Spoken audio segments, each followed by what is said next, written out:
स्वागत है आप सभी का सीटेट के इस लाइव सेशन में। तो जल्दी जल्दी आप सभी लोग जुड़ जाइए क्योंकि आज की वीडियो बहुत ही इंपॉर्टेंट होने वाली है। आज हम सीडीपी की पार्ट 2 लेकर के आए हैं। पार्ट 1 ऑलरेडी अपलोड हो चुकी है, लिंक नीचे डिस्क्रिप्शन में है। वीडियो के एंड होने के बाद आप पार्ट 1 देख लेना, बहुत ही इंपॉर्टेंट सीरीज वो भी है। और ये वीडियो मैं आप सभी के लिए डिमांड पर लेके आया हूं क्योंकि ये वीडियो 2016 सितंबर का पेपर है, तो बहुत ही ध्यान से देखिएगा। एक बार जल्दी से सभी लोग इस वीडियो को शेयर कर दीजिए जिससे ज्यादा से ज्यादा लोग जुड़ सकें और हम वीडियो को स्टार्ट कर सकें। स्टार्ट करते हैं वीडियो को।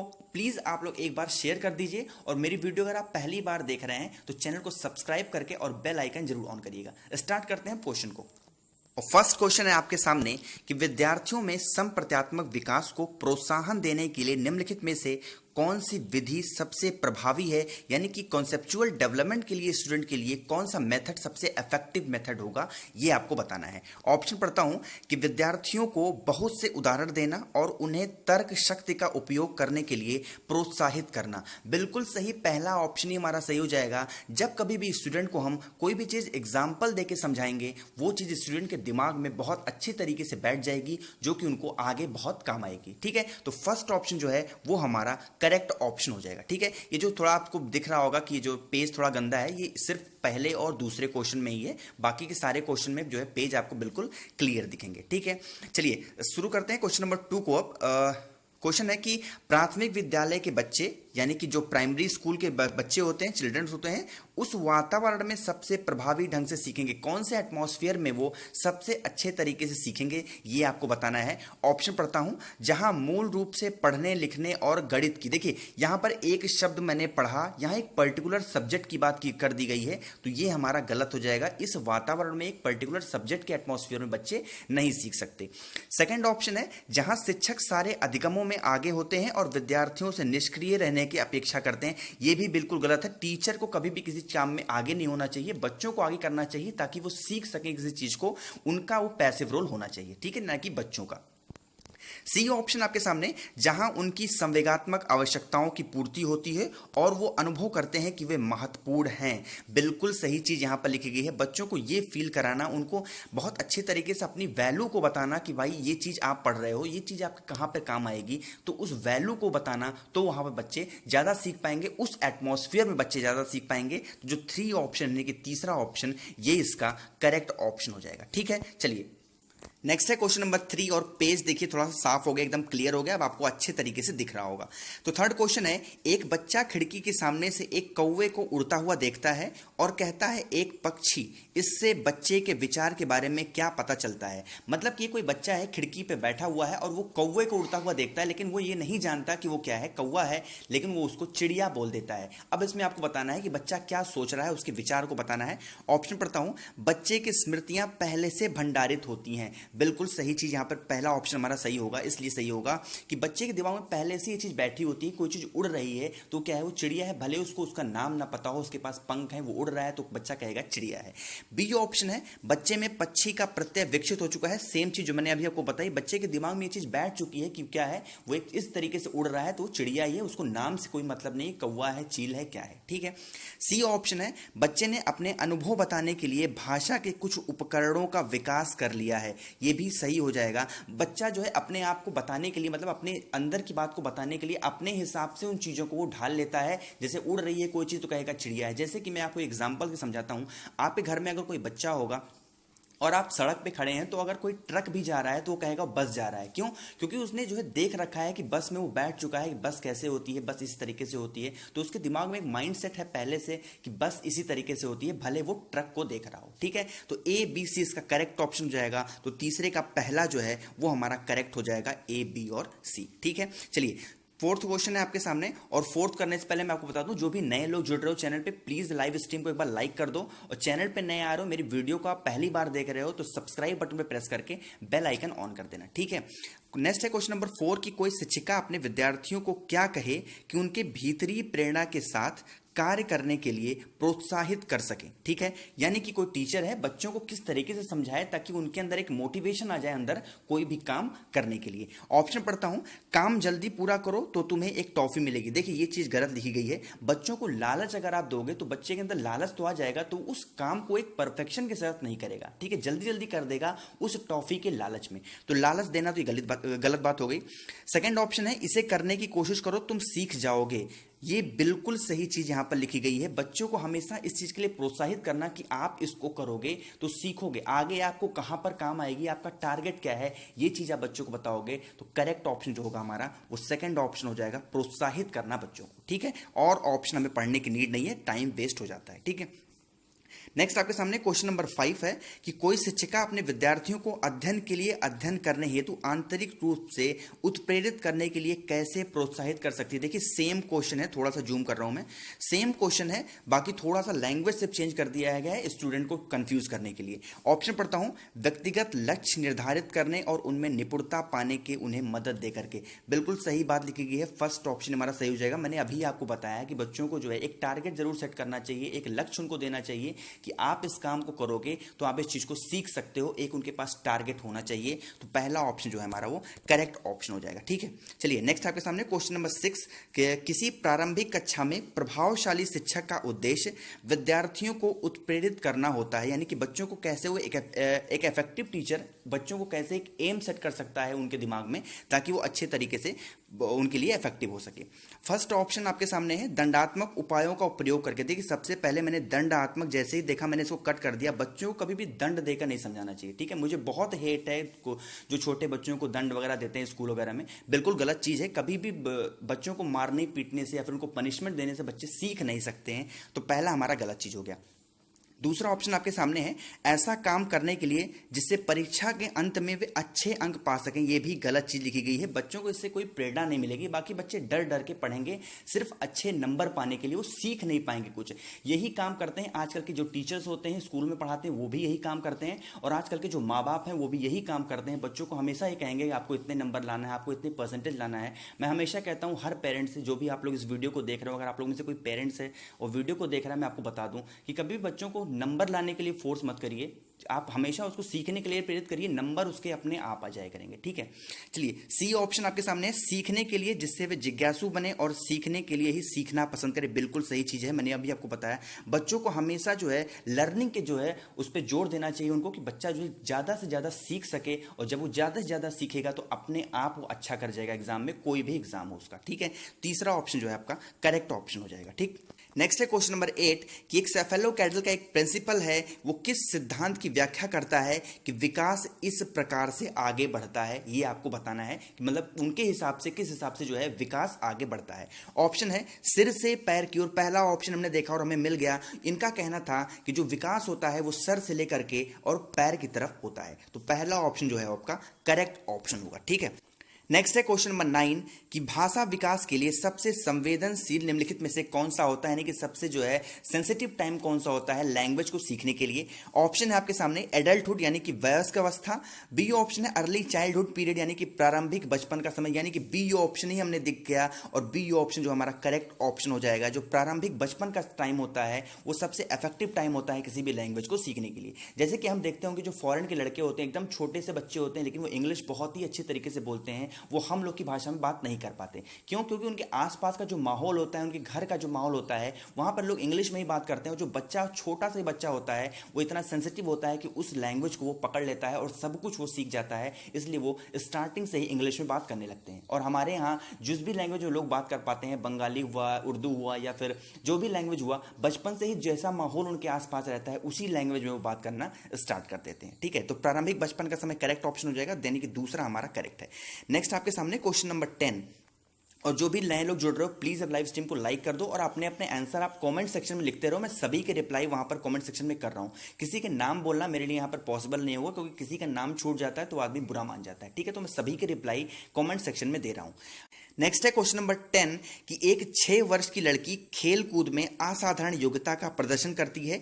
उसके माता पिता दोनों ही खिलाड़ी हैं, यानी कि दोनों ही प्लेयर हैं। उसे नृत्य प्रशिक्षण देते हैं, उसे ट्रेनिंग देते हैं, और सप्ताहन और वीक में उसे एक टेस्ट भी लेते रहते हैं। बहुत संभव है कि उसकी क्षमताएं निम्नलिखित दोनों में से बीच परस्पर प्रतिक्रिया का परिणाम होंगी। अब ऑप्शन पढ़ता हूं आपके सामने। स्वास्थ्य और प्रशिक्षण का, ये बिल्कुल गलत चीज है। ऐसा कोई नीड नहीं है कि उसके माँ बाप अगर जो है खेल खेल में हैं और हर बच्चा जो है स्वास्थ्य में और जो है प्रशिक्षण में अच्छा होगा। तो पहला तो हमारा गलत हो गया। बी ऑप्शन है अनुशासन और पौष्टिकता।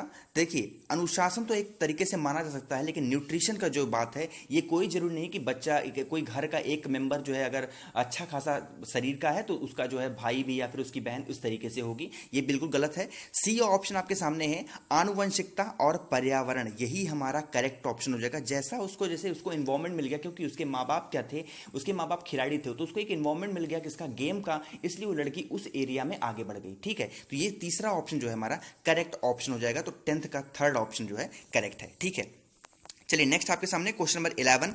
निम्नलिखित में से कौन से समाजीकरण से गौड़ वाहक हो सकते हैं, यानी कि सेकेंडरी एजेंट है सोशलाइजेशन का, ये आपको बताना है। ऑप्शन पढ़ता हूं।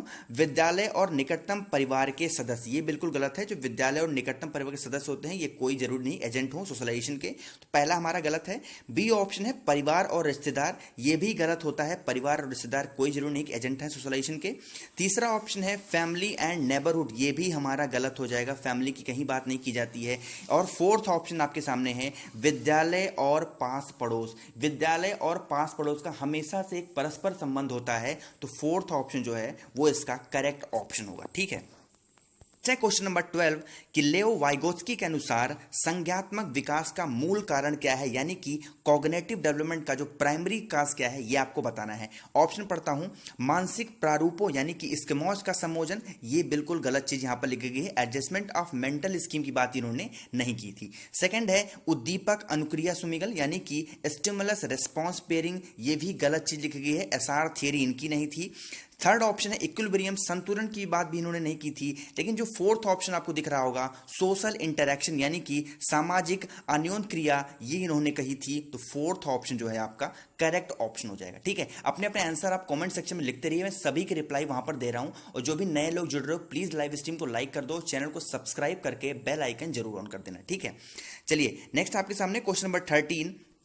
किसी बच्चे का दिया गया विशिष्ट उत्तर कोलबर्ग के अनुसार नैतिक तर्क के सोपानों का विषय वस्तु के किस सोपान के अंतर्गत आएगा। ठीक है, एक पैराग्राफ पढ़ रहा हूं। यदि आप ईमानदार हैं तो आपके माता पिता आप पर गर्व करेंगे, इसलिए आपको ईमानदार रहना चाहिए। ठीक है, अब ये जो कोहलबर्ग का एक सिद्धांत था, मैं उसको यहां पर बताने बैठूंगा तो शायद बहुत ज्यादा टाइम हो जाएगा और वीडियो बहुत लंबी हो जाएगी। ठीक है, तो इसका जो सही ऑप्शन होगा सिर्फ वही बताऊंगा और 1-2 दिन में कोहलबर्ग की वीडियोस मैं आपके लिए लेके आऊंगा। तो फर्स्ट ऑप्शन आपके सामने अच्छा लड़की अच्छा लड़का अनुकूलन, बिल्कुल यही हमारा करेक्ट ऑप्शन हो जाएगा। Good girl good boy orientation, यानी कि पहला ऑप्शन जो है कोहलबर्ग के अनुसार हमारा सही हो जाएगा, तो पहला करेक्ट है। ठीक है, चलिए नेक्स्ट आपके सामने क्वेश्चन नंबर 14 कि जीन पियाजे के अनुसार अधिगम के लिए निम्नलिखित में से क्या आवश्यक है। ठीक है, तो जीन पियाजे के अनुसार कौन सा जरूरी है लर्निंग के लिए, ये आपको बताना है। ऑप्शन है ईश्वरीय न्याय पर विश्वास, बिलीव इन इमेरेंट जस्टिस, ये गलत चीज लिखी गई है, ऐसा कोई जरूरी नहीं उन्होंने कहा था।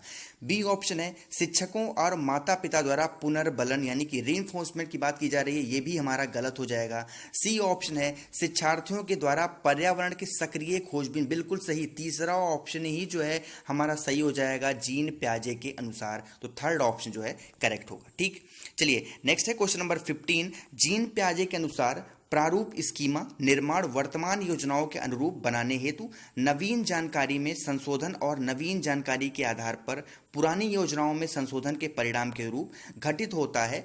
2 प्रक्रियाओं में जाना जाता है, वो 2 कौन सी प्रक्रिया है ये आपको बतानी है। अब मैं ऑप्शन पढ़ता हूं। देखिए, इन सभी के बारे में मैं डिटेल बात नहीं कर रहा हूं क्योंकि वीडियो बहुत लंबी हो जाएगी। इन सभी जितने भी साइंटिस्ट हैं, इन सभी के जो थियरी है, मैं एक पर्टिकुलर अलग सी वीडियो लेके आऊंगा और आपको बहुत अच्छे तरीके से समझाऊंगा। ठीक है, लेकिन यहाँ पे प्रैक्टिस चल रहा है तो सिर्फ आपको मैं क्वेश्चन पढ़ के और आंसर बता दूंगा। तो फर्स्ट ऑप्शन है साम्यीकरण और संशोधन के रूप में इक्विलिब्रियम और मॉडिफिकेशन की बात इन्होंने नहीं की थी, ये बिल्कुल गलत चीज हो जाएगा, तो पहला हमारा गलत हो जाएगा। सेकंड ऑप्शन पढ़ता हूं समावेशन और समायोजन के रूप में, बिल्कुल सही, यही हमारा जो है 2 प्रक्रियाओं के रूप में जाना जाता है, एसिमिलेशन और एकोमोडेशन के रूप में, तो सेकंड ऑप्शन जो है वो इसका करेक्ट ऑप्शन हो जाएगा। ठीक, आप लोग अपने अपने आंसर प्लीज आप कमेंट सेक्शन में लिखते रहिए, मैं सभी के रिप्लाई वहां पर कर रहा हूं। ठीक, नेक्स्ट है क्वेश्चन नंबर 16। किसी प्रगतिशील कक्षा की व्यवस्था में शिक्षक एक ऐसे वातावरण को उपलब्ध कराकर अधिगम को सुगम बनाता है जो कैसा होता है, ये आपको बताना है। ठीक है, ऑप्शन पढ़ता हूं। समावेशन को हतोत्साहित करना यानी कि डिस्करेज करना, ये बिल्कुल गलत चीज लिखी गई है। कभी भी किसी चीज को डिस्करेज नहीं करना चाहिए, हतोत्साह नहीं करना चाहिए। तो पहला तो हमारा गलत हो गया। सेकंड ऑप्शन है आवृत्ति को बढ़ावा देना, यानी इनकरेज को रिपीट करना। तो बार बार किसी चीज को रिपीट करोगे तो वो भी चीज सही नहीं है, तो दूसरा भी हमारा जो है वो गलत हो जाएगा। तीसरा ऑप्शन है खोज को प्रोत्साहन देना, बिल्कुल सही बात है। हमेशा भी जो है हर एक नई चीज को खोजना ही क्या है, एक अच्छी तरीके से प्रगतिशील कक्षा को विकास की तरफ ले जाता है। तो तीसरा ऑप्शन जो है हमारा वो करेक्ट ऑप्शन हो जाएगा। ठीक, चलिए नेक्स्ट है क्वेश्चन नंबर 17 कि हार्वर्ड गार्डनर का बहुबुद्धि सिद्धांत सुझाता है कि, ठीक है, एक और साइंटिस्ट है, आपको पता होगा, इनकी एक मल्टीपल इंटेलिजेंस एक थियरी थी, वो आपको बतानी है इसमें से कौन सा सही होगा। ठीक है, ऑप्शन पढ़ता हूं। शिक्षक को चाहिए कि विषय वस्तु को वैकल्पिक विधियों से पढ़ाने के लिए बहुबुद्धियों को एक रूपरेखा की तरह ग्रहण करें, बिल्कुल सही। यही इनकी एक मल्टीपल इंटेलिजेंस की थियरी थी, तो पहला ऑप्शन ही हमारा वो करेक्ट ऑप्शन हो जाएगा। ठीक है, मैं सभी के डिटेल में नहीं बता रहा हूं, वीडियो बहुत लंबी वैसे भी हो जाती है, तो मैं आपको बोर बिल्कुल नहीं करना चाहता। इन सभी के बारे में मैं डिटेल में वीडियो लेकर आऊंगा। ठीक है, नेक्स्ट है क्वेश्चन नंबर 19 कि लिंग क्या है, जेंडर क्या है। बहुत आसान सा क्वेश्चन है, तो इसका करेक्ट मैं आंसर बता दे रहा हूं डायरेक्टली। सोशल कंस्ट्रक्ट यानी कि सामाजिक संरचना जो है, सेकंड ऑप्शन जो है वो इसका करेक्ट ऑप्शन हो जाएगा जेंडर के बारे में। ठीक है, लेओ वाइगोत्स्की के समाज संरचना सिद्धांत में दृढ़ विश्वास रखने वाले शिक्षक के नाते आप अपने बच्चों के आकलन के लिए निम्नलिखित में से किस विधि को वरीयता देंगे, ये आपको बताना है। ठीक है, ऑप्शन पढ़ता हूं। तथ्यों पर आधारित प्रत्याश्रमण के प्रश्न, ये गलत चीज हो जाएगा। फैक्ट बेस्ड रिकॉल क्वेश्चन हमारा गलत चीज होता है लेओ वाइगोत्स्की के अनुसार। ठीक है, तो 20वें का पहला तुम्हारा गलत हो गया। सेकंड ऑप्शन है वस्तुपरक बहुविकल्पी प्रकार के प्रश्न यानी कि ऑब्जेक्टिव मल्टीपल चॉइस क्वेश्चन, ये भी गलत चीज हो जाएगी, क्योंकि बच्चा जो है कंफ्यूज हो जाता है जब ज्यादा उसके पास ऑप्शन आ जाते हैं। थर्ड ऑप्शन है सहयोगी प्रोजेक्ट यानी कि कोलैबोरेट प्रोजेक्ट, यही जो है करेक्ट ऑप्शन हो जाएगा। तो तीसरा जो है ये करेक्ट ऑप्शन हो जाएगा। लेओ वाइगोत्स्की के अनुसार ये चीज समाज संरचना के लिए सबसे अच्छी चीज होती है, तो तीसरा इसका करेक्ट होगा। ठीक है, चलिए नेक्स्ट है क्वेश्चन नंबर 21। आपकी कक्षा की व्यक्तिगत भिन्नताओं से निपटने के लिए शिक्षक को क्या चाहिए, ठीक है, ये आपको बताना है। अब ऑप्शन पढ़ता हूं आपके सामने। बच्चों से बातचीत करें और उनके दृष्टिकोण को महत्व दें, बिल्कुल सही चीज यहां पर लिखी गई है। बच्चों से हमेशा जो है टीचर को बातचीत करती रहनी चाहिए, उसके जो है पसंद नापसंद को जानते रहना चाहिए कि उसको किस सब्जेक्ट में रुचि है, किस सब्जेक्ट में उसको अच्छा नहीं लग रहा है, या फिर किस सब्जेक्ट उसका वीक है। तो ये सारी चीजें शिक्षक को जानती रहनी चाहिए, तो पहला ऑप्शन जो है वो इसका करेक्ट ऑप्शन हो जाएगा। ठीक है, नेक्स्ट है क्वेश्चन नंबर 22। आकलन उद्देश्यपूर्ण होता है, ये आपको बताना है। असेसमेंट जो है पर्पसफुल क्यों होता है, ये आपको बताना है। ऑप्शन पढ़ता हूं। यह केवल एक बार वर्ष के अंत में हो, ये चीज गलत लिखी गई है। आकलन करने के लिए कोई जरूरी नहीं कि वर्ष के अंत में ही कोई चीज कराई जाए, तो पहला हमारा गलत हो गया। दूसरा ऑप्शन है विद्यार्थियों की उपलब्धियों में अंतर करने के लिए तुलनात्मक मूल्यांकन किए जाएं, ये बिल्कुल गलत चीज लिखी गई है। मैंने अभी आपको बताया कभी भी जो है बच्चों के बीच में एक दूसरे के प्रति कंपटीशन की भावना नहीं क्रिएट करनी चाहिए, ताकि बच्चा जो है अपने अंदर एक जलन की भावना को रख लेगा और एक दूसरे से घृणा करने लग सकता है। ठीक है, तो इस तरीके से कंपटीशन होनी चाहिए कि बच्चा जो है बुरा भी ना माने और आगे भी बढ़ जाए। ठीक है, तो तुलनात्मक कभी भी नहीं होना चाहिए। तीसरा ऑप्शन है इससे विद्यार्थियों में भय और तनाव का संचार हो, ये बिल्कुल गलत चीज है। जब उसके अंदर जो है डर आप पैदा कर दोगे तो कभी भी कोई चीज नहीं सीख पाएगा, तो तीसरा भी हमारा गलत हो गया। फोर्थ ऑप्शन है इससे विद्यार्थियों और शिक्षकों को प्रतिपुष्टि यानी कि फीडबैक प्राप्त हो, ये बिल्कुल चीज सही लिखी गई है। बच्चों के अंदर हमेशा जो है टीचर के प्रति एक फीडबैक होना चाहिए, कौन सा टीचर कैसा पढ़ाता है, अच्छा पढ़ाता है फिर खराब पढ़ाता है, ये चीज बच्चों के अंदर जागृत होती रहनी चाहिए। तो फोर्थ ऑप्शन जो है वो इसका करेक्ट ऑप्शन होगा। ठीक, चलिए नेक्स्ट आपके सामने क्वेश्चन नंबर 23। राष्ट्रीय पाठ्य चर्चा की रूपरेखा यानी कि एनसीएफ 2005 के अनुसार शिक्षक की भूमिका कैसी होनी चाहिए, ये क्वेश्चन मैंने आपको करा चुका हूं। ऑप्शन है परमिसिव यानी कि अनुमति परक, ये बिल्कुल गलत चीज है। सेकंड ऑप्शन है सुविधादाता यानी कि फैसिलिटिव होना चाहिए, बिल्कुल सही चीज है। बच्चा जो है टीचर से बिना डरे कोई भी चीज मांग सकता है और टीचर जो है उसको फैसिलिट वो चीज जो है प्रोवाइड करा सके, कोई भी बुक, कोई भी नॉलेज, कोई भी गेम की बात करें तो बच्चा जो टीचर हो बच्चे को अच्छे तरीके से समझा सके, तो सेकंड ऑप्शन जो है वो इसका करेक्ट ऑप्शन होगा। ठीक, नेक्स्ट है क्वेश्चन नंबर 24 कि अनुसंधान सुझाते हैं, यानी कि जो रिसर्चर्स हैं वो सजेस्ट करते हैं कि विविध कक्षा में अपने विद्यार्थियों से शिक्षिका की अपेक्षाएं विद्यार्थियों के अधिगम को कैसे अफेक्ट करती हैं, ये बताना है। यानी कि टीचर जो है अगर किसी भी स्टूडेंट से कोई चीज एक्सपेक्ट करता है तो बच्चा जो है सीखने में कैसे प्रभाव अपना डालेगा, ये बताना है। ऑप्शन है कि के साथ संबंधित नहीं माना जाना चाहिए, तो पहला हमारा गलत हो जाएगा। बिल्कुल अगर जो है टीचर एक्सपेक्ट करता है तो बच्चा वैसे ही रिस्पॉन्स करेगा। दूसरा है पर कोई प्रभाव नहीं छोड़ती, बिल्कुल गलत चीज लिखी गई है, बहुत ज्यादा प्रभाव छोड़ती है। सी ऑप्शन है पर महत्वपूर्ण प्रभाव छोड़ती है, हैव अ सिग्निफिकेंट इंपैक्ट, बिल्कुल सही चीज लिखी गई है। बच्चे के साथ अगर टीचर अच्छा व्यवहार करते हैं, उनके साथ कोई अच्छा एक्सपेक्टेशन करते हैं तो बच्चा जो है सीखने में भी उनको अच्छा रिस्पॉन्स करेगा। तो तीसरा ऑप्शन जो है हमारा करेक्ट ऑप्शन होगा। नेक्स्ट है क्वेश्चन नंबर 25 कि विशेष आवश्यकता वाले बच्चों को शामिल करना, यानी कि inclusion of children with special need क्या होती है, ये आपको बताना है।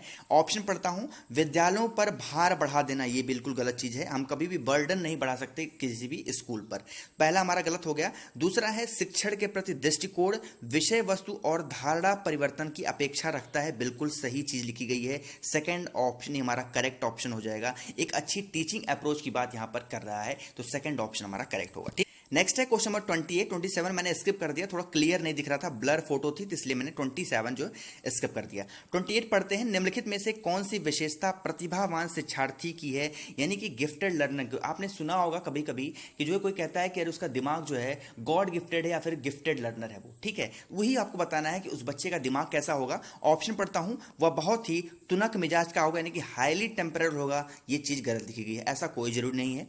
बी ऑप्शन है वह रस्मी व्यवहार करता है और जैसे हाथ थपथपाना डोलना आदि, ये चीज ऐसी कोई जरूरी नहीं कि उसके अंदर कोई अलग एक्टिविटीज होती होंगी। सेकंड ऑप्शन हमारा गलत हुआ। तीसरा है वह आक्रामक और कुंठित हो जाता है, बिल्कुल गलत है, ऐसा कोई जरूरी नहीं कि वो जो है बहुत ही एग्रेसिव मूड का हो, गुस्से वाला हो, तो तीसरा हमारा गलत हो गया।